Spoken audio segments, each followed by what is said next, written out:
Perform the indicated operations. 3x squared times the quantity negative 9x cubed plus 6x squared minus 2x plus 1. To multiply the monomial 3x squared times the polynomial within the parentheses, we'll use the distributive property.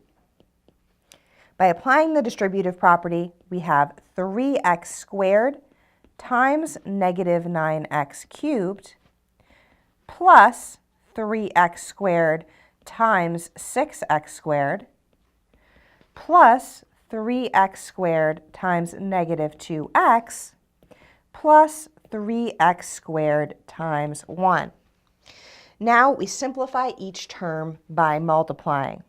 3x squared times negative 9x cubed is equal to negative 27x to the fifth. Then we have plus 3x squared times 6x squared, which is plus 18x to the fourth. Then we have plus 3x squared times minus 2x, which is negative 6x cubed.